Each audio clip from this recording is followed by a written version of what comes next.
welcome from the Center for Indic Studies. We are very glad to have Ambassador C.M. Bhandari as our seminar speaker today.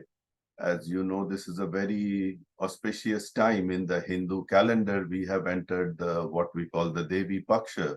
And so Navratri, Durga Puja, very soon Kali Puja, Diwali, all these are we are in that season. So greetings for this festival season. Uh, we will be discussing soft power today. As you know, this was a term coined by Joseph Nye in his very famous book, where he basically propounded that the ability of a nation state to influence other nations depends on its military, its economic resources. Those are what they call hard power, but also on cultural resources, which he termed soft power. And he articulated the idea that soft power, it co-opts rather than coerces. So uh, it gained a lot of traction. Many countries now want to kind of have this mixture of hard power and soft power. In the case of India, of course, because it's such an ancient civilization, it has many, many resources on which it can draw upon to project its soft power. But Bhandari ji will be discussing not necessarily in the context of India's foreign policy per se, though he may touch upon it, but more in terms of how individuals are benefited from this soft power, how they can harness this power. And there is no better person to speak on this than Ambassador Bhandari. As you know, he has been in the a diplomat in the Indian Foreign Service for more than 35 years.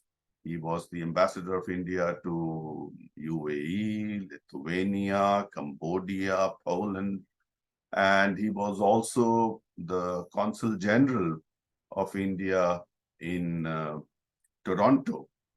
And I know many of you may be very interested to have his views on this diplomatic row between India and Canada. Bhandari ji said he might touch upon it only if asked. I mean, that's not really the purpose of his today's seminar. Uh, so, without further ado, I just wanted to mention one quick thing, and there are some in the audience who have been associated with this center for many, many years, if not decades. Bhandari ji's book on Kailas Mansarovar. He led the first Indian delegation to Kailas Mansarovar, and his book, A Journey to Heaven, that book, we launched it in the Center for Indic Studies many, many years ago. So Bhandari ji has been a very strong supporter of our center since its inception. And I know you are very anxious to hear him. He's right now in Uttarakhand. So Bhandari ji, as we discussed, if you can speak uninterrupted for maybe 40-45 minutes, we will then follow it up with 10-15 minutes of Q&A. But if you want to ask for audience input in the midst of your presentation, by all means, please do so. So with that, I will put you in the spotlight, as we say. Over to you, Bhandari ji.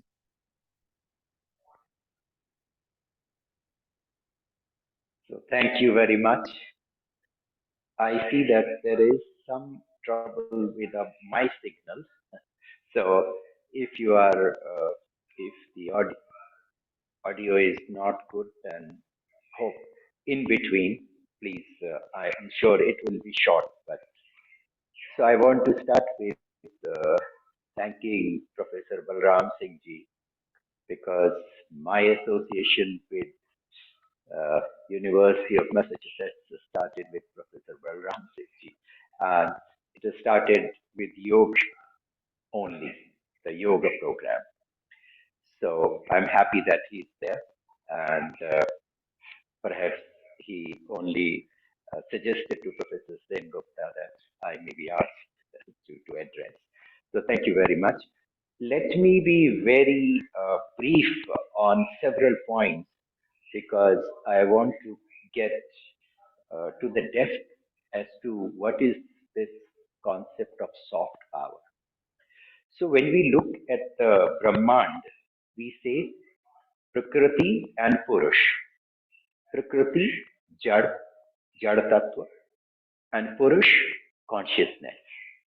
So likewise, this physical body is Jad. So our physical body is literally, I always give this example of a car and the driver. We use the car to go from point A to point B. Once we have reached the destination, we park the car and we go for whatever purpose we have gone. Exactly same thing this body is doing. This body is parking us wherever it is to be parked. And then the person in this body is left free to do whatever it does. So if you have read autobiography of a yogi, Paramahansa Yogananji's book, the bestseller in North America. So there you will see that the same person can be at so many places. Body is where somewhere, but the person is manifesting for others. So how it happens, how it is done today, our internet is doing all this. But even just 100 years back, when we look at Paramahansa Yogananji's time. So this physical body, the Ayurveda is looking after the physical health of this physical body. So the first distinction we need to make is that physical body and the person in the body. We may call it the soul, but we will come to it. What is the difference between I and the soul? Are they the same or are they different? Now, the connectivity between this physical body, the car, and the person in the body, the driver, is through what is called the subtle body. And this subtle body consists of our 10 senses, the mind, the intellect, the memory plane, and then I as the operator. So generally, when we are looking at yoga program, we are only thinking of physical exercises, maybe some pranayam, and maybe some meditation. And physical exercises, all right. There itself also, I find it is not really the medical science behind physical exercise is not complete. Why? I am performing physical exercises without bringing in the breathing coordination, the pranic flow in the body, and mind's full occupation into the whole thing. So, unless we have the mind, the breath, and prana, these three major components of health management, physical health management, our mere body exercises cannot give us the kind of result which they can. And this is what I have found in my last 20 years. To be precise, I think from 1983 onwards. It was in 1983 that my wife had done a 1 month course at Virendra Brahmachariji's ashram in Delhi. And when she came back from that course, I was quite impressed that she brought this breath coordination with exercise. And the moment I started that breath coordination with exercise, the body metabolism, the flexibility of the joints started, becoming better and better very quickly. And I used to have the sinus issues and flu and that kind of thing. And within 6 months, it got completely cured. And then, of course, the second landmark was 1997, when I had this opportunity to go to Mount Kailash and Mansarovar, taking a group of yatris. Actually, this yatra is not the first time I took. Yes, it was first time for me, but the yatras have been taking place. I think something like 1979 onwards. Before the China War in '62, Tibet was free. We were having free travel, and at that time, of course, the paths were not so easy to go. So therefore, very few people went for Char Dham or Kailash Yatra. But after 1979, there was this thaw between India and China, and whereby the Kailash Mansarovar Yatra was restarted. And even in 1997, it was through tracking. Now, of course, there are roads and, of course, by air. But I see if we don't go through the trekking route, then uh, we cannot experience what is the spirituality. So, just to say that, so 97 was my another landmark where I came to know what is spirituality. And I looked thereafter spirituality as a science. I did not look it as a religious activity or ritual. And then I found that our books, whether it is Bhagavad Gita, the Upanishads, or other, I found every verse is talking of science, nothing but science. And that's how I really started working on it.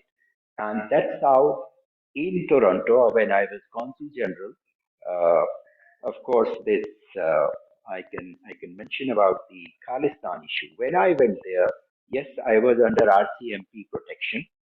The Khalistan issue was there, but after the first Independence Day, where there were Khalistanis, shouting slogans and showing black flags and all. In the next 6 months, I started networking with the majority, and these were mostly seniors who were not working, and they had free time. They just wanted that the Indian Consul General should talk to us, and I made myself available. And lo and behold, in the next 26th January, there were no black flags because all that crowd who used to hold those black flags were in my reception. And the result was uh, I stayed 4 years there.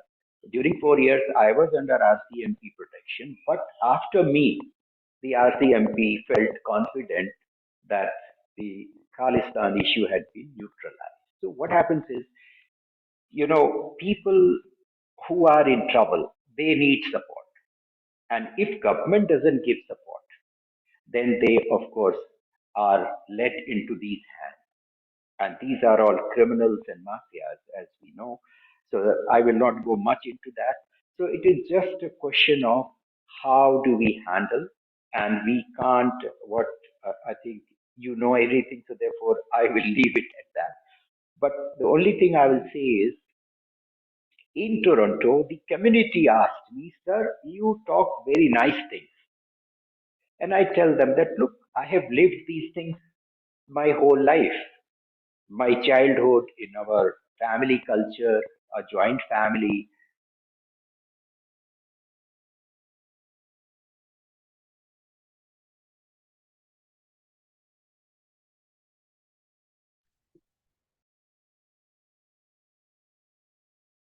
in hills, in villages, we were physically also active.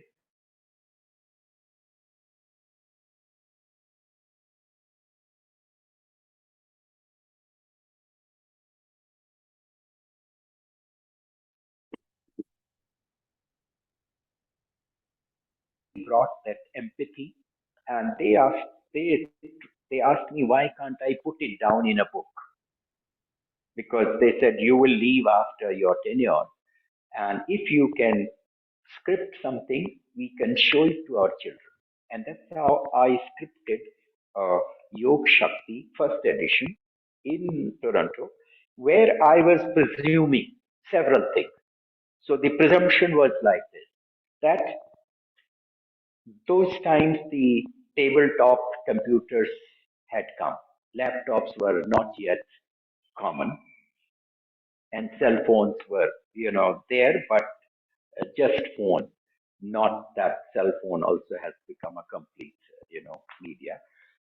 So I assumed if I can think of my senses as the keyboard, if I can compare the monitor with my mind, if I compare the processor with the intellect, and if I compare the hard disk with my memory plane, then my Antahakaran Chatushtay becomes perfect. And using these assumptions, the mathematical model, so to say, I tried to, come to certain uh, conclusions, and I found, yes, I was every time coming to the same conclusion that is given in our scriptures. So I became, very confident that yes, now we can relate what is mind. So just as the monitor, it is neither producing the input nor producing the output. But without monitor, we don't know what is input, what is output. So therefore, mind's centrality in our life is that unless the mind is alert, we know nothing. So if we are exercising, but we have put maybe a news on the monitor, maybe something else, so that our mind is fully engaged in that activity. And on the other hand, we are exercising the body in the gym or even at home, then what is happening? That the mind is not free for the body. Mind is already occupied in other activity. So depending on how much percentage of the mind is available to the body, that is the kind of result you will see in the body. So therefore, this multitasking is not necessarily uh, good for every situation. Many places it will have to be single track. And when it comes to the physical body health, then it has to be single track. And therefore, the physical body's health, like sleep time.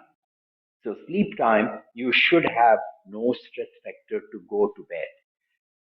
And during morning workout, eating time, so whatever time we are engaged with the physical body's necessities, that time, mind 100% should be in that. That's why in our culture, we were told, we were in the childhood, that quietly eat, no talking. And whatever is given, just eat. No questioning. I don't like this or don't like that.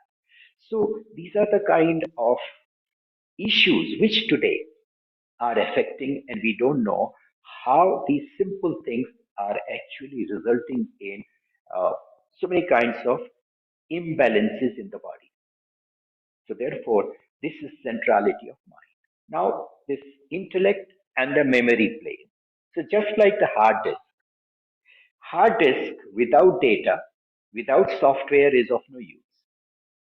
So, therefore, the knowledge that we are collecting in our education is primarily for the external world, how to engage with the external world.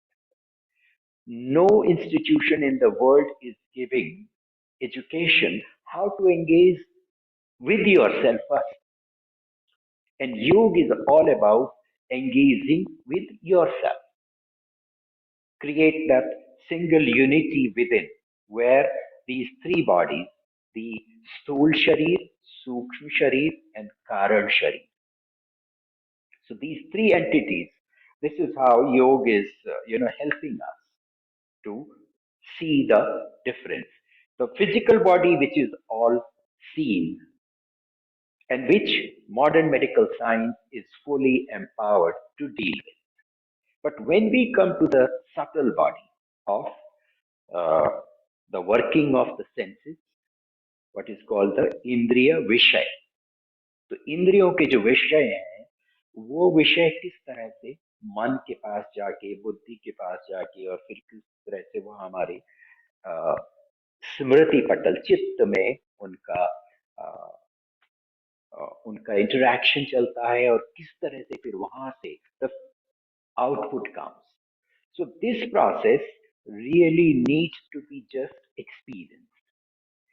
तो जो हमारा प्राणायाम और ध्यान, ये दो चीजें in my opinion are most misunderstood in current practices. For example, pranayam. We think pranayam is breathing.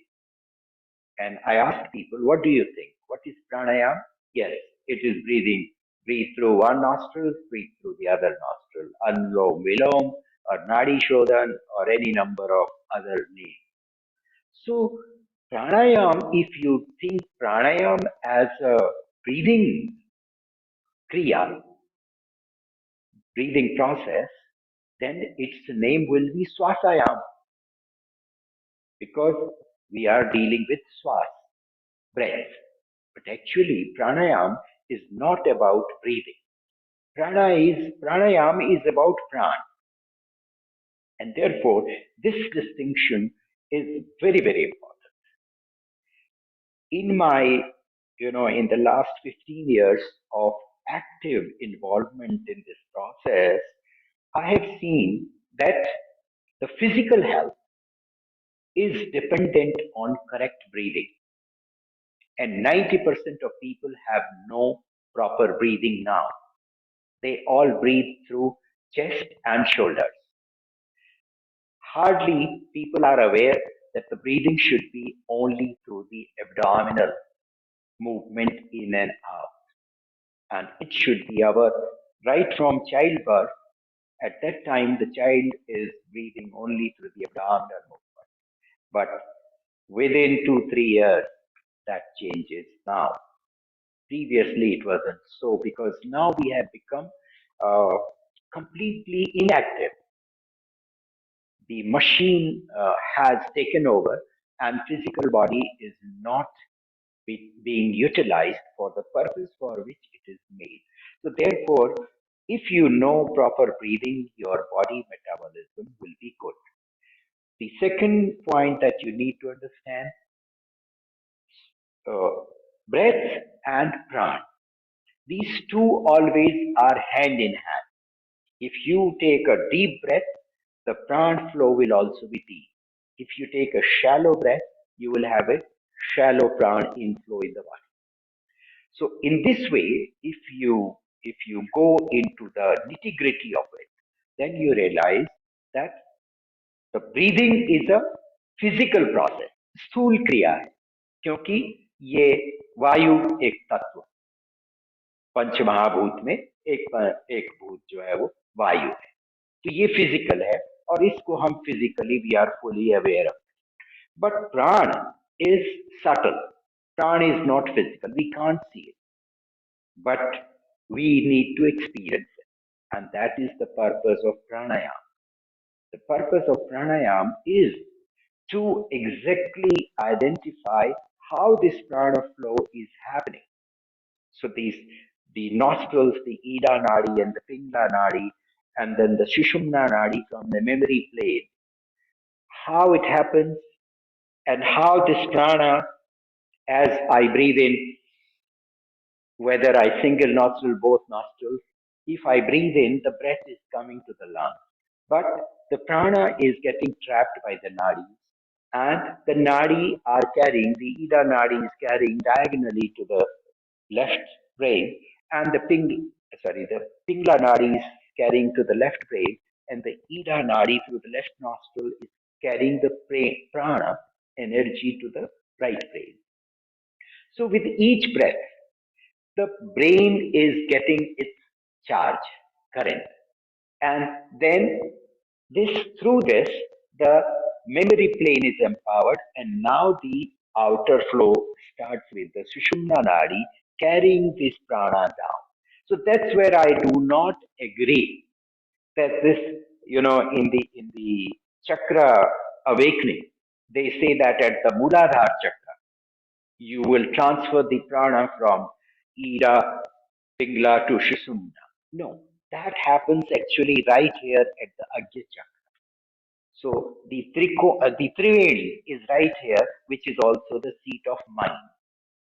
So if you get this kind of inner engineering as to what is, I have already told you, mind is a monitor, and you will see that when we practice, each and every time we become focused right on the Agya Chakra without our any effort. It will happen just naturally. So therefore, through these processes, so unless we have this kind of understanding and practice accordingly, then only we will realize the purpose of pranayam is to withdraw the prana from the body completely and limit the prana between mind and the memory plane. तो मन और चित्त इन दोनों का संयोग ध्यान में रह जाता है. तो why pranayam?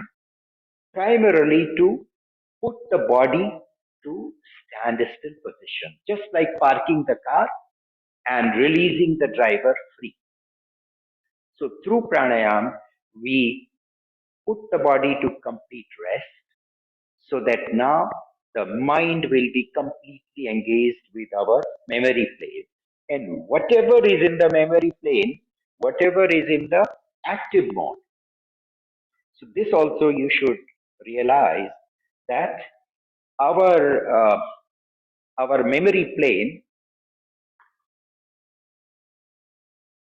has knowledge of not only since we became conscious, like the early 4 or 5 years, we don't remember. But since the time we start, cognition, and that cognition starts accumulating in our memory.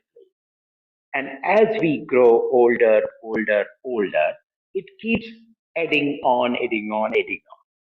Not only of the current life, it also carries even memory of past life. So this is how this memory plane, the chitta, is. But a lot of this data is just dormant, and only what is in the active mode in this hard disk, the chitta. So what is in active mode that keeps showing up on the mind. So now, if I come to this, what is meditation? So I'll give you a very simple example. This happened to me once that before before that event, I thought I know how I look. But that day in my morning meditation, it happened in 2008. I was in Poland at that time, posted. And in my morning meditation, when it was time to just finish, suddenly a thought appeared on the mind. Today I had a good meditation. This was the thought. And immediately a question arose, what is good meditation? And the moment this question came, answers started coming. Maybe your face is shining. Maybe you have, light emanating from your face, just like the gods, the aura around you. So these ideas started flashing on the mind. And then came from those flashes the direction, open your eyes and see for yourself what is happening. And when this direction became strong, open your eyes, I opened my eyes. I thought I will immediately see my face and around my face. But I could see nothing. I could only see in front. And for a moment I was dazed. I said, what happened? Why my face is not visible?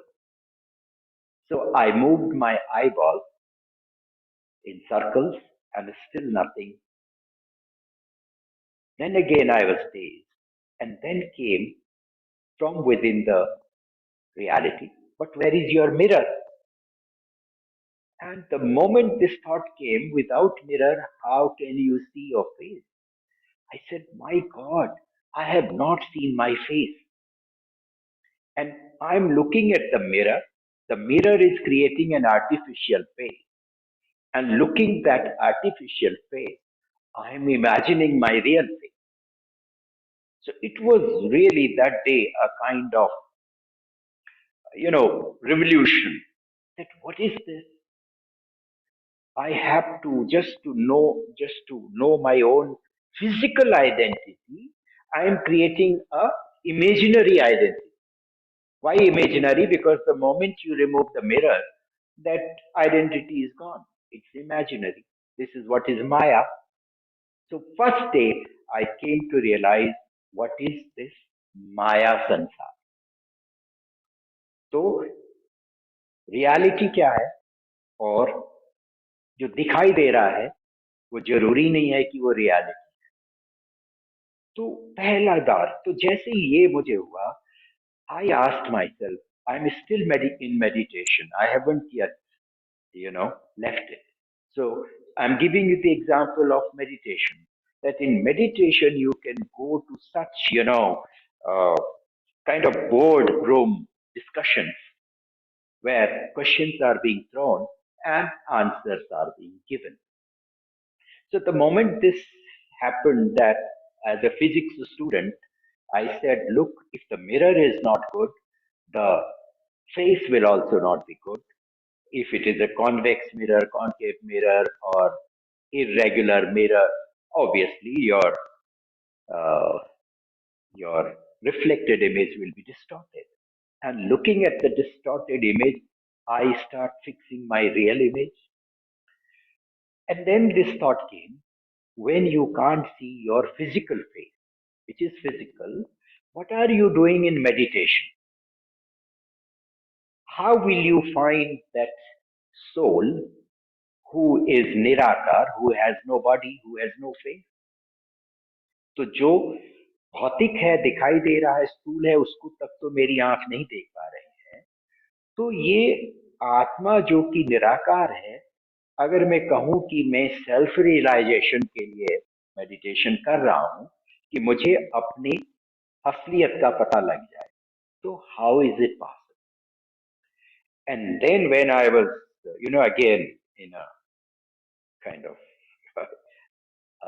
in a inconclusive, came again a light. The light was, maybe just like to see a physical face, you have a physical mirror, you may have a nirakar mirror. For the nirakar atma, there can be a nirakar mirror in which the atma reflects and you can realize the atma. The moment this thought came to the mind, immediately I remembered the Yoga Sutras, which said there is a Atma and there is a Chittatma. So the moment that Chittatma, Chitta, memory plane, so I said, my God, I have got this. That this soul, we always say, akarta roop mein baiti hai. The soul is not pushing us to do this or to do that. What is pushing us to do are our senses.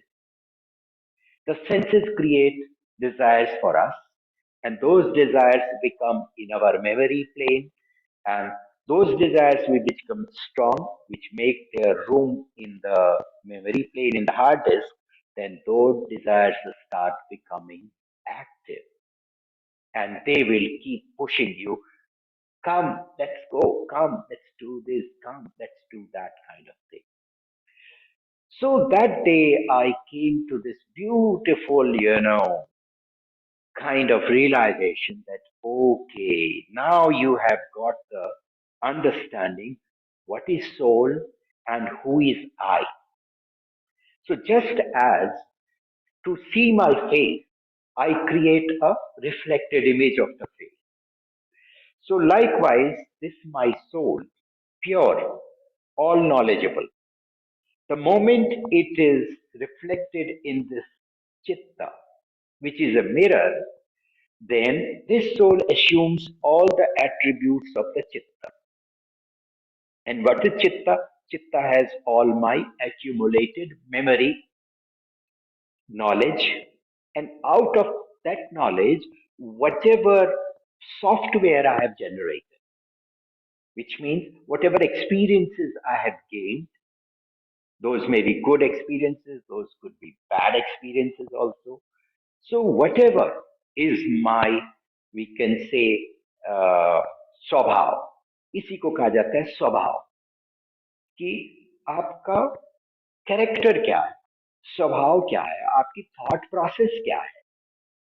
And the whole purpose of dhyan, meditation, is to first examine this chitta as to what kind of knowledge, what kind of conclusions I have drawn out of whatever knowledge I got. And then I should have something to compare how far I am from reality. And that something to compare are our Upanishads, our Yoga Sutras, our Bhagavad Gita, all these original texts. So the Veda mantras have already been interpreted several times, and the Upanishads and even the conclusion of Upanishads in Bhagavad Gita, and then the Bhagavad Gita's, uh, you know, an individual's personality. So Bhagavad Gita is in context of Kaurav Pandav Yuddha. But Yoga Sutras are defining a single individual, how an individual is made, and how can we realize our reality. So, in this way, when we look, then we realize merely physical power is really of no use if this physical power is not put to the right purpose. Like these days now, we are we are talking that it's not enough that we look at the GDP growth rate, and we should also look at the satisfaction rate as to how much satisfied people are. So merely economic development is not an end in itself if we are not able to, provide the same kind of satisfaction level to the people. And this is what I think now is being brought more and more into administration. And I think we know that our present government, led by Prime Minister Modi, right from 2014, when he took over, I was quite impressed when he, in the United Nations, I never thought that there will be a para in his speech about yoga. And right in the first year, not even first year, in the first 4 months of his taking over government, he said there that let's not only talk about economic development, environment, etc., but let's look at the people's soft power, how to engage people, how to bring them closer in understanding. And this is what we need today. Unfortunately, we have seen our existence only in terms of our economic well being. And that's where I think a complete change, and we have seen, like this year, Prime Minister Modi himself was leading the UN, in United Nations office in New York. I saw Professor Balram Singh sitting there just behind. So this yoga is really international. I only hope that we are able to bring yoga from the physical exercise level to this soft power level. That how yoga can help change people's thought process and bring them closer to how God has provided us. So, what is God? God is ultimate knowledge. And the Yoga Sutras define God as the ultimate in knowledge, knowledge of the entire cosmos. So I think I will stop here. It may have been a bit disjointed, but I will be very happy to, respond to specific parts. But as I was suggesting to Professor Sengupta, that this knowledge really we need to pass on to our younger generation who are currently, in their college, in their university, so that they realize that besides the hard power, there is also soft, and the both have to be hand in hand. So unless we have, our executives who are leading and administering, they should have this understanding that we need to look at the soft side of it also, not just the economic development, because economic development is making people lethargic. The health issues are more with economically well off people.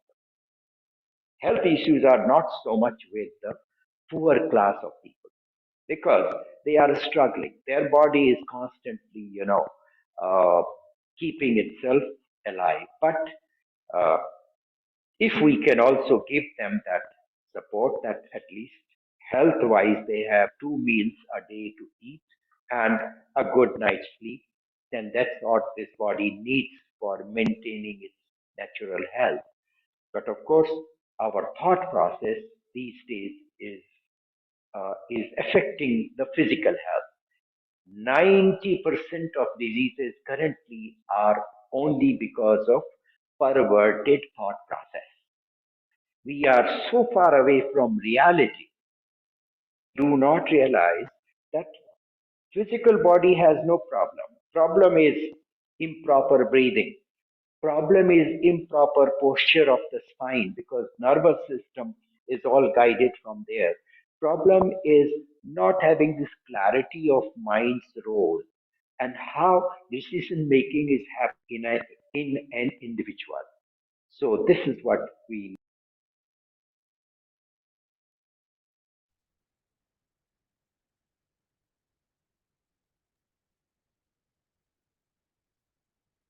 I think we lost Bhandari ji. So I hope he can rejoin us. We'll wait.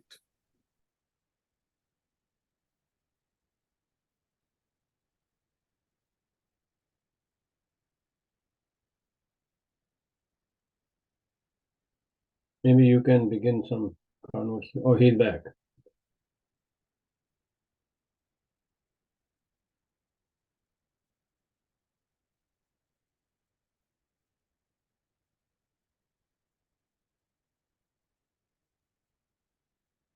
Am I audible? Yes, yes, yes. Okay, sorry for the sudden net failure, maybe. So I am done, and I'll leave it now to the anchor. Okay, okay. Thank you so much, Bhandari ji. It was not at all disjointed. It was very structured and very informative. And now it is time for the audience to ask questions of Ambassador Bhandari. So if you have any question, you can either type it in the chat box or use the raise hand feature, and I will then put you in this portal. You can ask it verbally or in text. Let's see.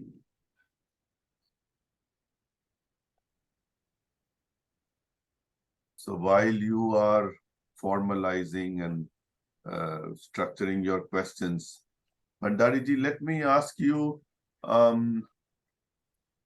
what you said from a personal level is wonderful, and of course it has to be experimented upon by each one of us.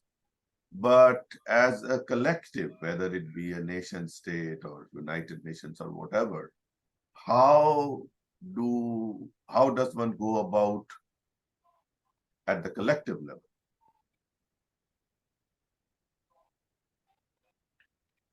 Right.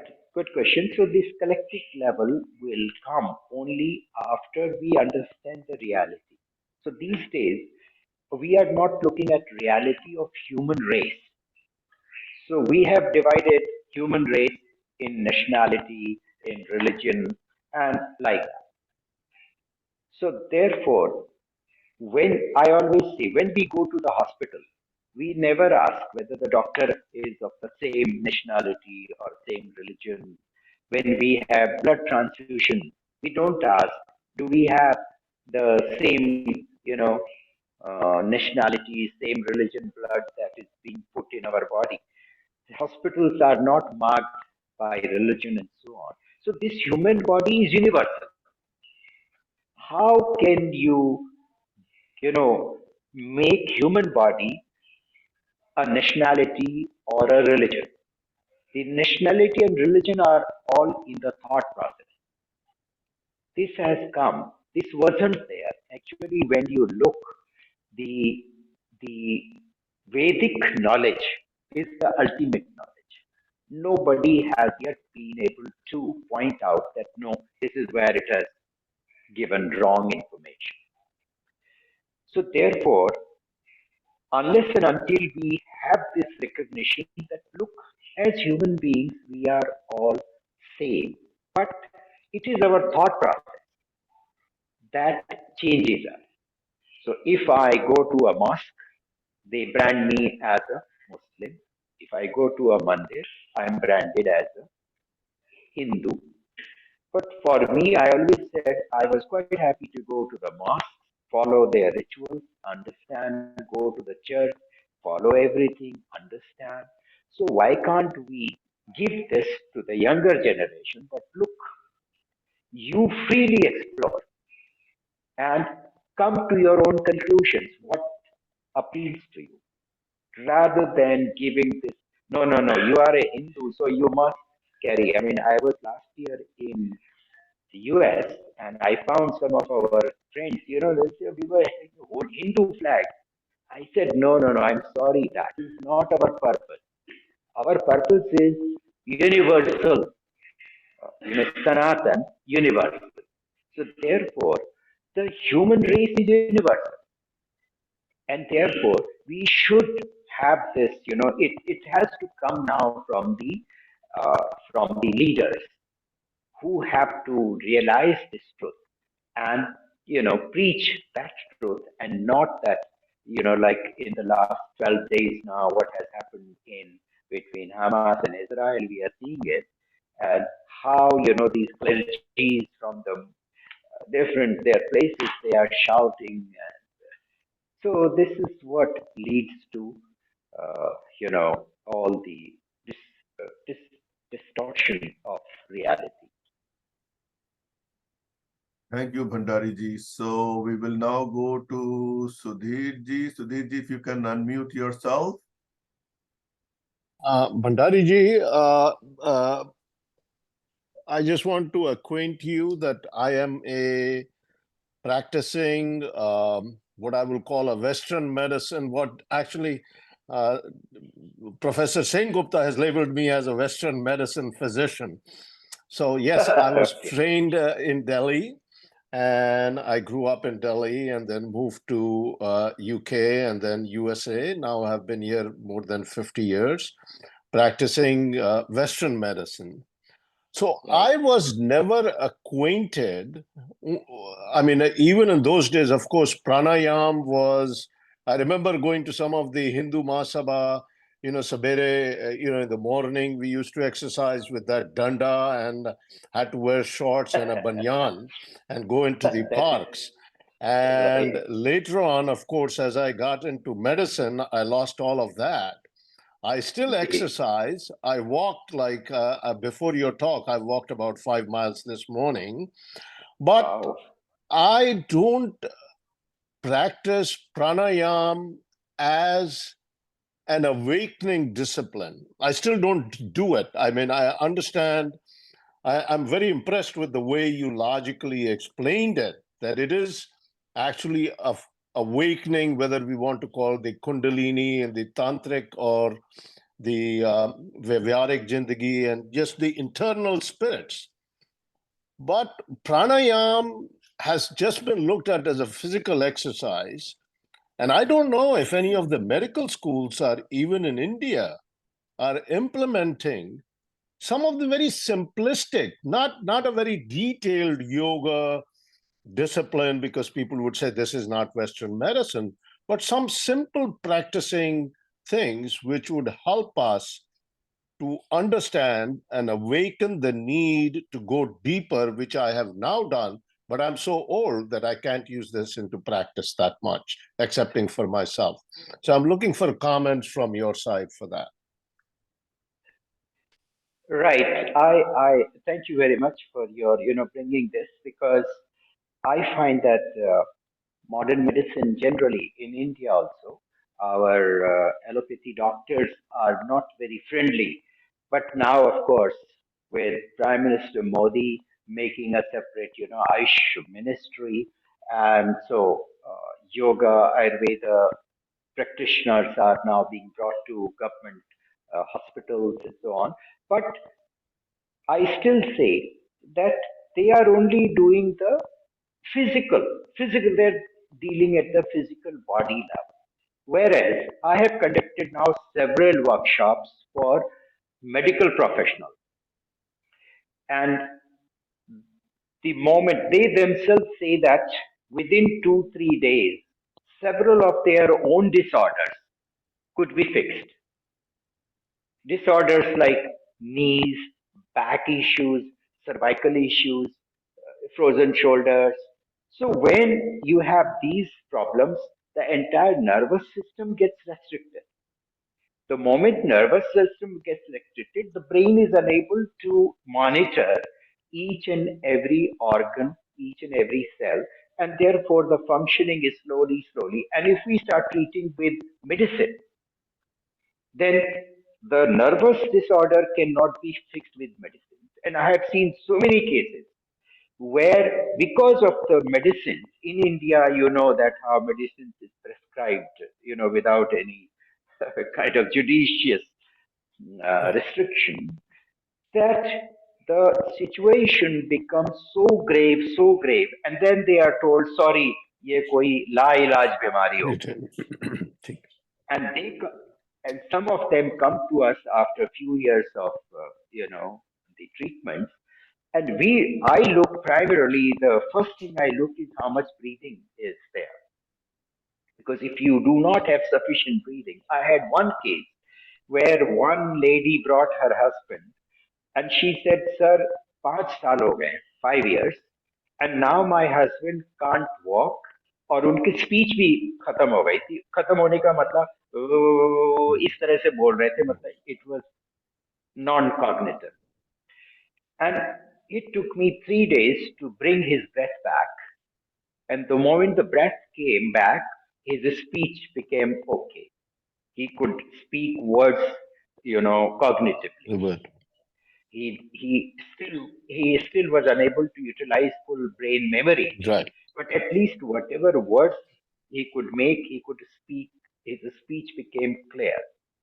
And then next we really look at the spine, because through the spine the nervous system is brought to more active involvement. And then of course the rest, whatever other things we bring in, so then they come. And so it takes us 3 to 5 days, and I'm not making a claim, in the air. I have any number of videos of such people who have come, and some of them, I can tell of one lady, 82 years old. She came 2 years back. Her husband had died of COVID. She herself had become almost literally dead due to COVID. And their children brought her here from Hyderabad. It was a challenge for them. And I'm happy that in 10 days, they stayed with us. And that lady today is on her own. And every morning, she's always in my class online. And it's such a joy to see her.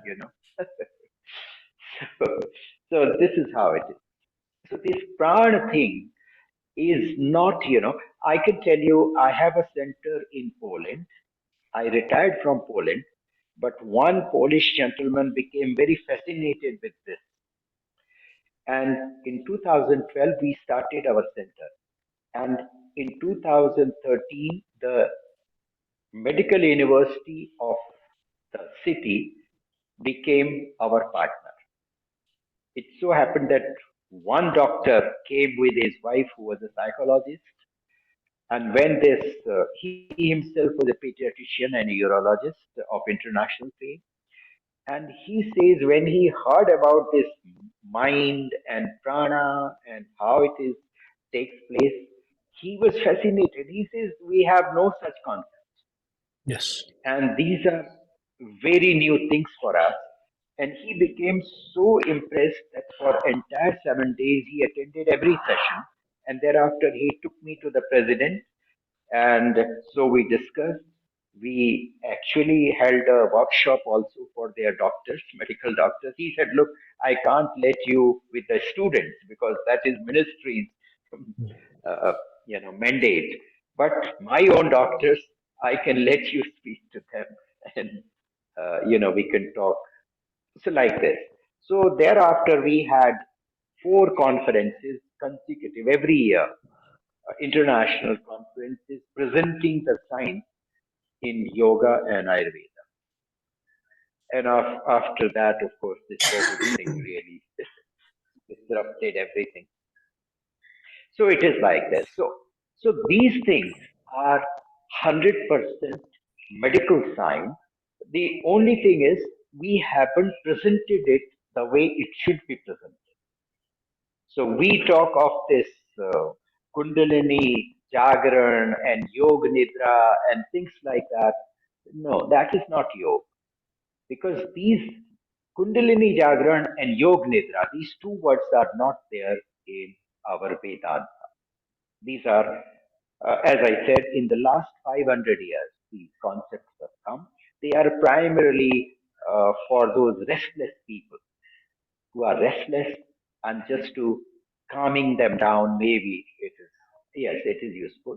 But for real awakening, it's entirely different. Thank you, Bhandari ji. Now let's see, Shruti, you have a question. Please go ahead, unmute yourself. Namaste, sir.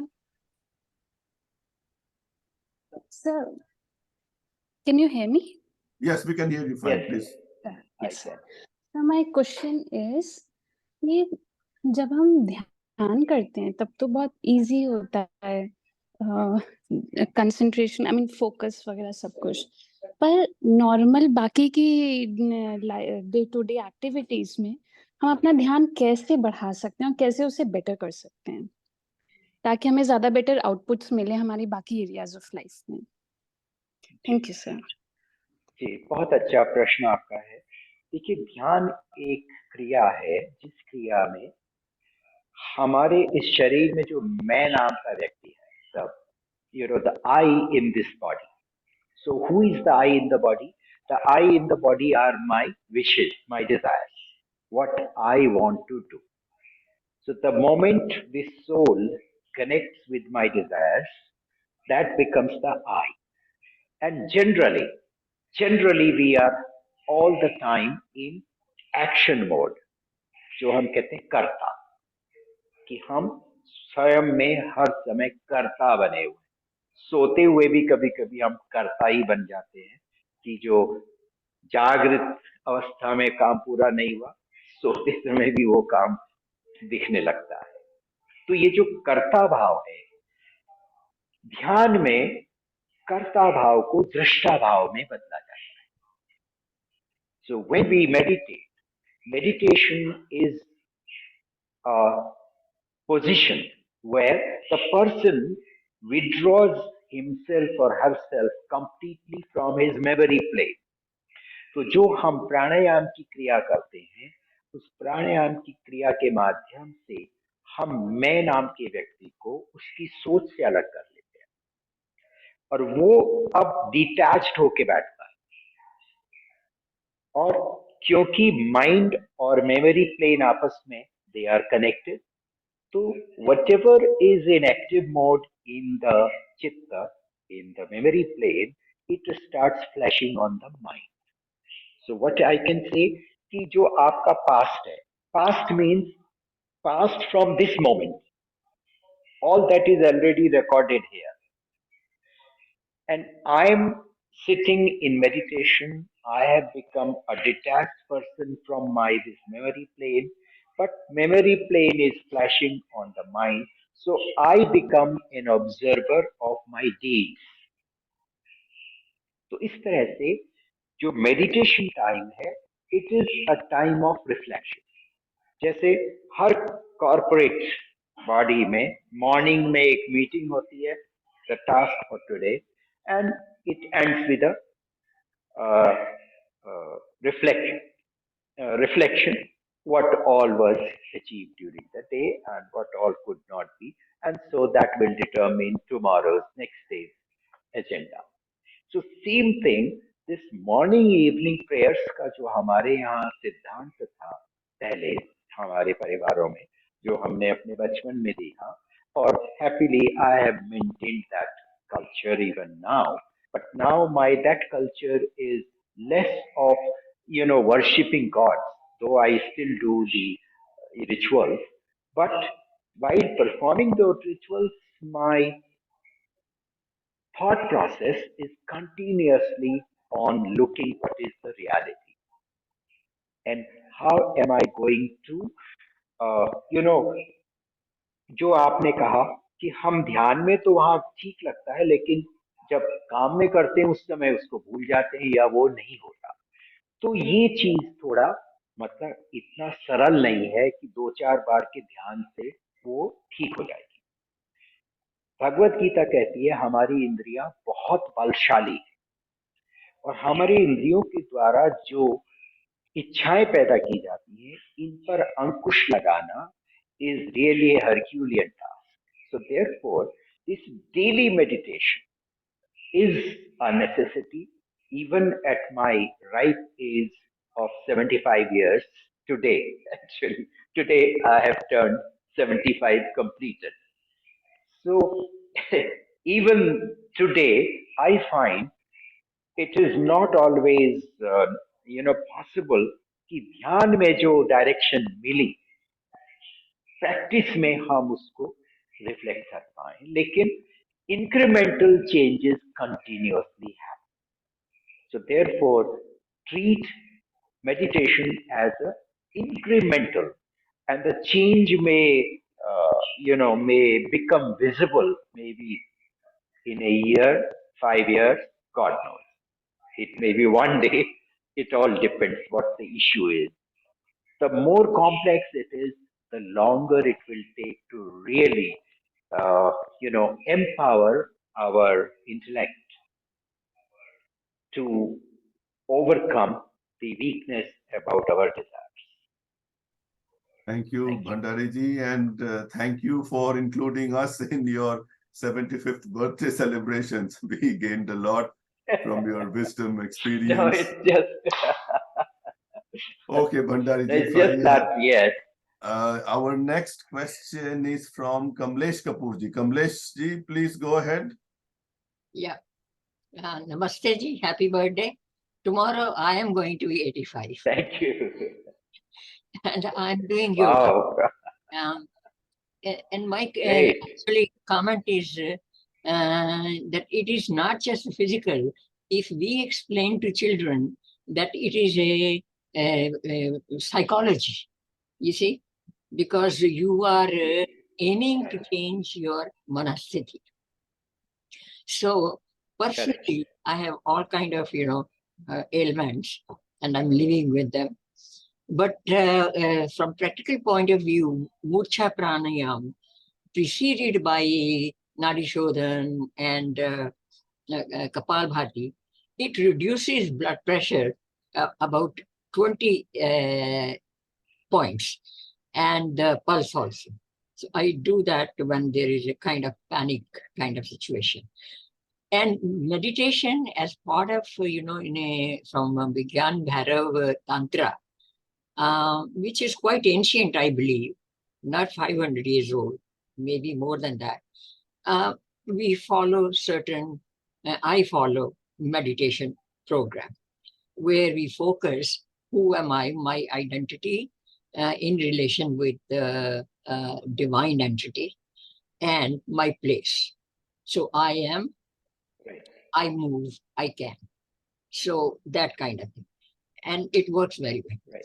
Now, my point is this, the question, that when it comes to cultural soft force, right, building bridges across culture and increasing the cultural background of Hindus, after all, they started. Then, in that case, I live in the West, so every single yoga teacher and yoga center I have seen, they map it on their Western language and emotional experience. So suddenly pranayam becomes a breathing technique. Breathing सांस prana nahi hai. You see, it's more than. And same thing, when we use the categories ourselves, Hindus use them, then it becomes a whole lot of, we have given it to them.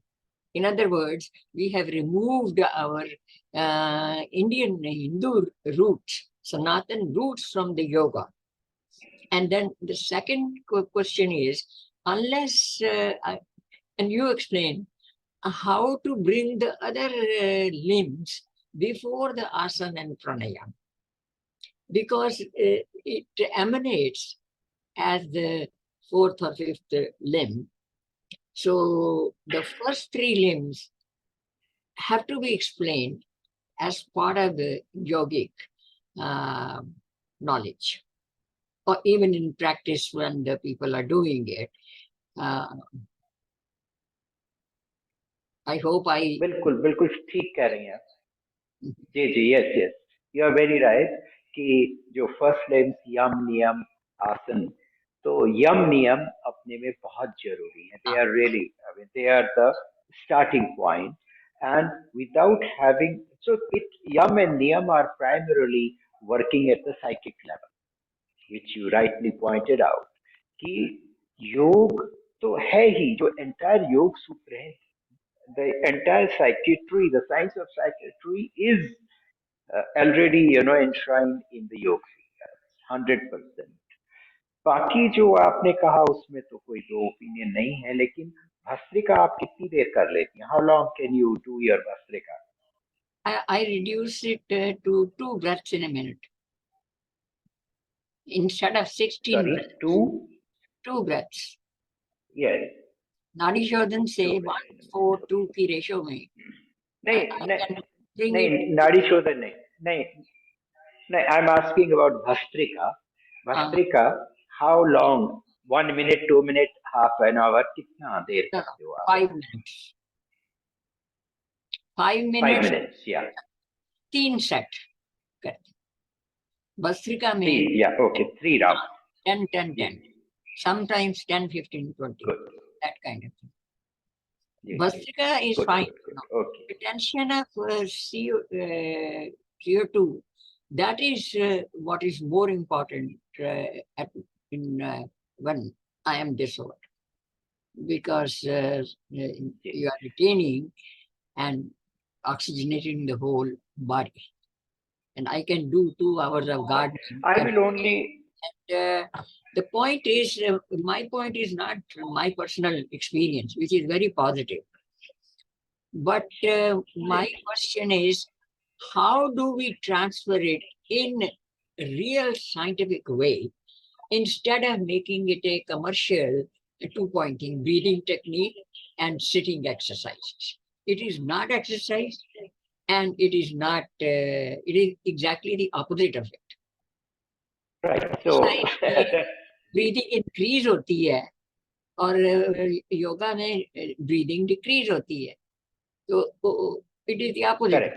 So how to correct their perception if you really want to use it as a soft power? True. So the first thing is people should have this kind of knowledge. So the main problem today is nowhere, even in our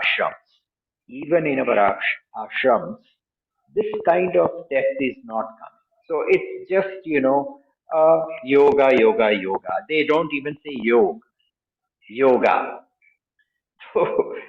So therefore, but the point I'm making is the things I have noticed, people say I am doing Bhastrika, but sometimes they show me Bhastrika like this. And they will say, this is my Bhastrika. And I said, who told you this is Bhastrika? So this kind of these days, the commercial activity that you are just physical exercises, even those are not in tune with proper, medical science. So the Hastrika is always through this abdominal blowing. So you pull the navel point in and deep breath out like, and exclusively through the abdominal pumping. Your Bhastrika should happen. And if we do so, it is difficult to stretch it even 2 minutes. It becomes so laborious that you are unable to maintain it. And in 2 minutes, you can really infuse the entire this middle part of the body. So Bhastrika, when we do, it is primarily each organ in the body. So I always say, this is my factory. This torso is containing all the machines that are actually responsible for manufacture and maintenance of this entire body. My legs are only giving me mobility. My hands are giving me the tools to work, and my head is the command and control. So if we can look at the entire thing like this, it becomes very simple. These two things, the command and control and all the machines here. So that's why the nervous system becomes critical, because without the command and control remaining constantly connected with each and every cell, we cannot expect, the perfect running of this entire machine. So this is how, when, I mean, obviously in 40 minutes, 45 minutes, one can't really go into depth. And that's why I was suggesting that I can give online classes. And especially my interest is the current generation who is in the university. They should have this knowledge that the technology that is running them is after all being controlled from here. So they should always apply their own thought process, their own creativity into it, and not just be led by whatever has been cooked for them. Thank you. Thank you, Thank you very Bhandari ji. much. Namaste. Dr. Sahu, Dr. Jayanti Sahu has a question for you. Thank Go you, ahead, sir. Dr. Sahu. Thank you, sir. Thank you for, it's really a great pleasure to listen to you. But I am trained, I'm a philosopher, by training, I'm a philosopher. So I'm not going to, sir, ask you a couple of questions are there in my mind, like how yoga address the individual and social problems. Like sometimes, so like a situation comes, sometimes you may control your ego, like it trains your mind to control your ego, but how to control the ego of others? That when that ego of others or external factors creates problem for you, what yoga suggests? Is it suggest an escapist approach to go through the Astang Yoga mark and to uh, like remove your problems by accepting that what you have not done, but you accept because you want to bring a ultimately a peace of mind. So if this is the case, then we have another example in Bhagavad Gita that when Krishna taught Arjun, he has never said to not to do the duty, and he has trained him the all the yogas, like starting from Gyan Yoga, Bhakti Yoga, Raj Yoga, every everything he taught 4 yogas. What was the necessity of that 4 yogas? If we want to establish a discipline in our mind and body, then why can't Krishna taught Arjun not to fight with the war and to keep your mind in and concentrate on yourself. So I think I'm able to explain my problems to you. So because whether yoga is addressing the social problems also, or we are just trying to focus on that, not addressing the social issues, but uh, just focused on the individual problems, and by deviating the problems we just want to create a kind of state of samadhi. Is that the goal of the human beings? So that's my question. Thank you, sir. Gee, good question, ma'am. And yeah, but I think as a philosopher, you may think that we can change others. So, as Lord Krishna himself at the end, after, going through the whole thing in 18 chapters, and even in the 18th chapter, Krishna tried to summarize everything. And then at the end, Krishna says, Iti te jnanamakyatam guhyad guhyataram maya. That now whatever I knew, I have given it to you. So, iti means finished. No more. I have nothing more to say. I have shared everything that I knew with you, deeper than deepest. And then, vimrishye tadasheshena yathechasi tatha kuru. So says, now it is for you to reflect.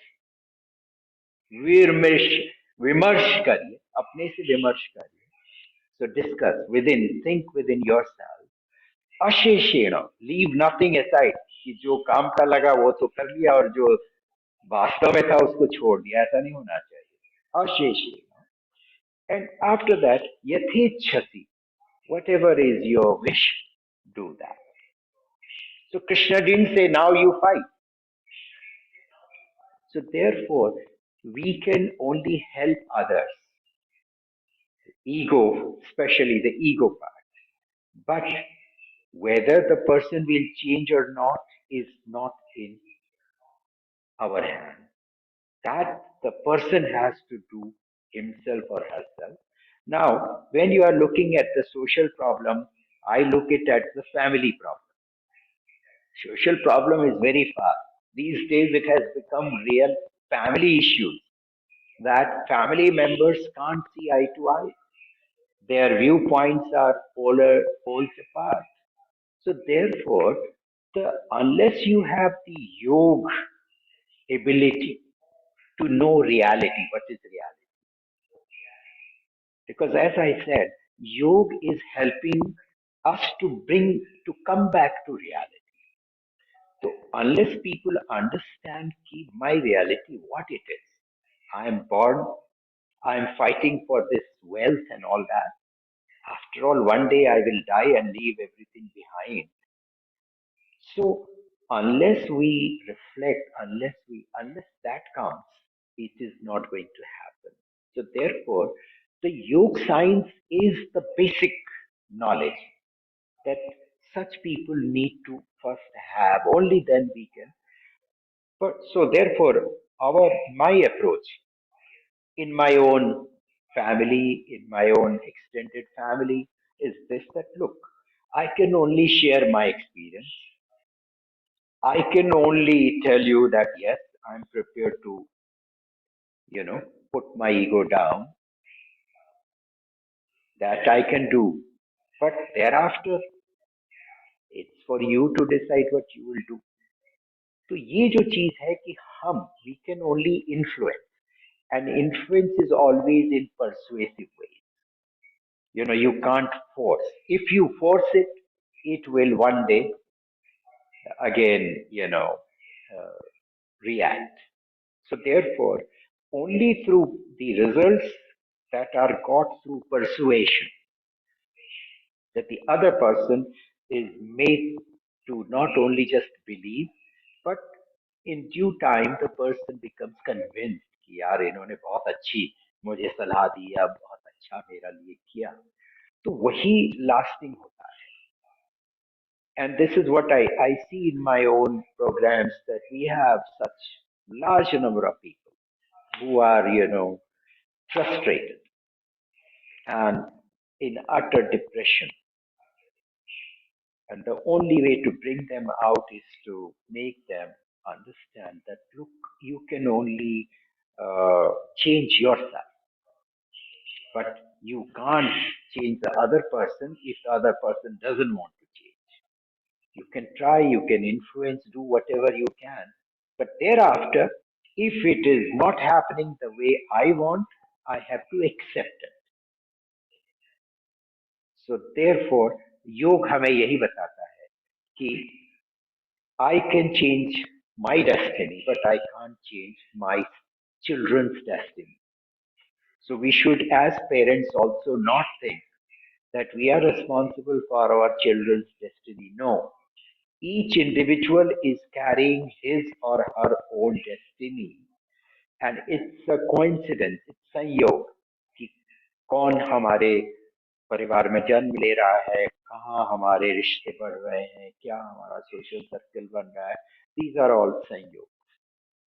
तो जब तक हमें इस तरह की reality का आभास नहीं होगा, रियलाइजेशन नहीं कराया जाएगा, तो हम वही जो आज हो रहा है वही हो रहा है. Thank you, Ambassador Bhandari ji. We have overshot our allotted time, but just a couple of questions. Bhandari ji, there is a question in the chat box from Vandana Baranwal. She asks, have you worked with cancer patients and how much help can pranayam bring to them? Yes, I have worked with cancer patients, and I will never claim that I have helped them to come out of cancer, because the patients that came to us came when it was towards the end. So, in one case, one patient, we managed till the very last. So this marma chikitsa is so good that marma chikitsa is able to, manage pain. So what we have seen, what is my experience, is towards the end, the patient is so much in pain. And if we try to just through medical intervention control it, nothing happens. Surgery after surgery, and that pain will never go. So therefore, if it becomes clear, I tell my such friends, I tell them that, look, please consult your physician, or your whoever is your doctor, consultant. Ask if there is any chance of survival, then let them carry forward. But if there is no chance of survival, if they know the end will happen, then there is no point in torturing. Then it's much better if we can give the person a peaceful end. And I can tell you, I had this one patient who was brought to me, who was so much in pain that he was just, chatpata raha tha. And I was told the hospital has sent him home, saying that the last days are counted for 5 days. Why don't you keep at home and, make him feel at home? But reality, they sent him home because they were unable to manage his pain, because all painkillers had become useless. So when I saw this patient in his home, he was lying on the floor and just, परेशान, और एक व्यक्ति थपथपा के शांत हो जाओ, शांत हो जाओ. तो मैंने उनके 2 मर्म दबाए यहाँ पर, both arms, so 4 murmurs. And I asked him, how do you feel? He says, definitely there is some relief. Pain is there, but I feel some relief. So at least that was my first experience. Before that, I hadn't seen anything like that. So I became little, encouraged. And after 15 minutes, I again asked him, how do you feel? He said, sir, थोड़ा तो कम है लेकिन पहले से कम है. I said, okay, then let me try the entire procedure. So I tried the entire procedure on both arms and on the shoulder and on the shoulder back. It must have taken me 10 minutes. After 10 minutes, this person says, I'm free from pain. And it was such a, kind of joy for me. And for another half an hour I was there, I asked him, how is your pain? He said, sir, I'm free from pain. So then when I started leaving his home, he said, can I come to your home? And I said, what will you do in my home? He says, sir, ye aapne jo bhi kiya hai, if you can repeat it in the evening, maybe I can sleep during night. So I said, okay, you come in the evening. He came and I asked him, he said, sir, I am free from pain. So I gave him the whole body marmar and I told him, you can come in the morning also. He came next morning and he says, sir, last night I had such great sleep. In 2, 3 months, first time I have slept so good. Morning I have felt hungry, so I have had my breakfast and I'm so thankful. So this is the kind of relief if we can give to a person in his or her last, days or months, then that is a much better way to manage the situation than subjecting them to further and further torture. And in the process, the entire family gets tortured. In India, of course, we see, these days cancer has become again very everywhere you see, and unfortunately, the poor families who can't manage the cost, then they lose both ways. The person dies and the debt that they enter. So therefore, I feel this management is much better if the cancer has spread so much that the medical conclusion is that the death is certain. Thank you, Bhandari ji. I know we are getting towards the end. There is just one question which I don't know how relevant it is, but since it's in the chat box, let me just ask you. It's just a yes/no question. You just have to answer yes or no. And it asks, has Bhandari ji read, for example, the first 5 books of the Holy Bible? Genesis, Exodus, Leviticus, Numbers, and Deuteronomy. No, I haven't read.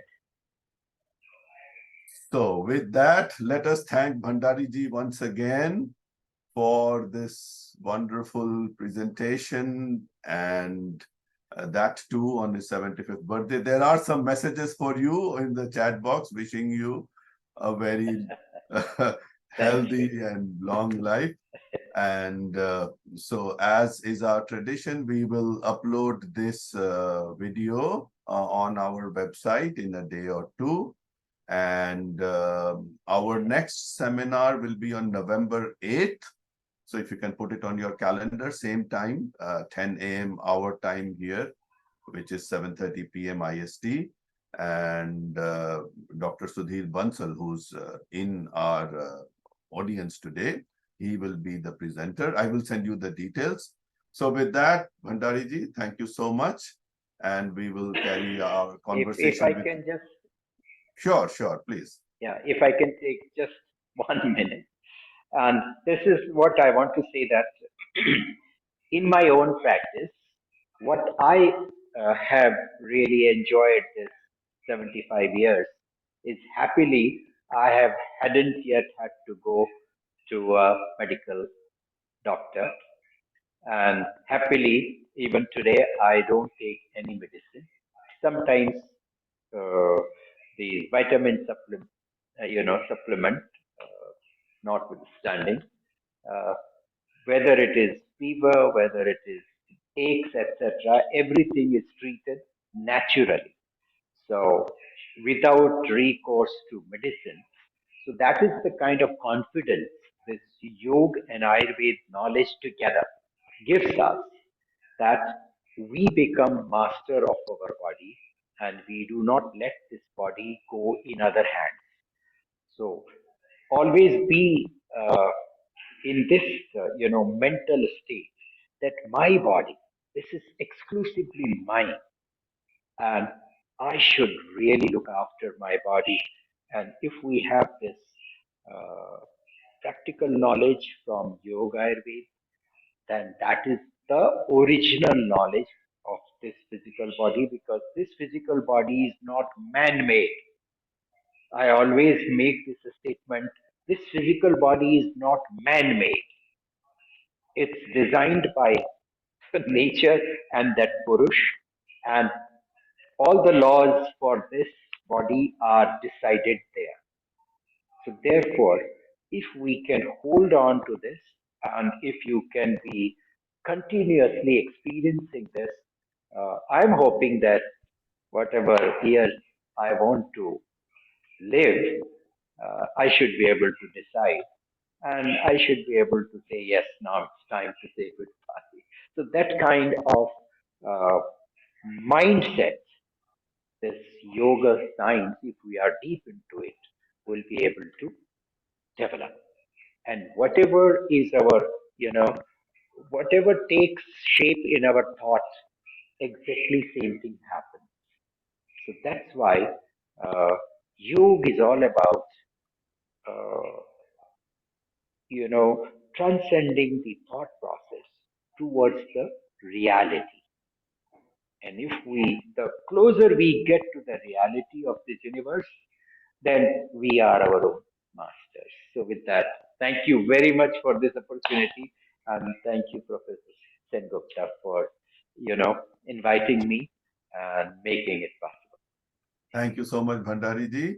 And we will look forward to the classes that you and I talked about, the capsules or the Right. course. So with that, namaste. Let me know. Yeah. Sure. Namaste. Thank you so much. Thank you.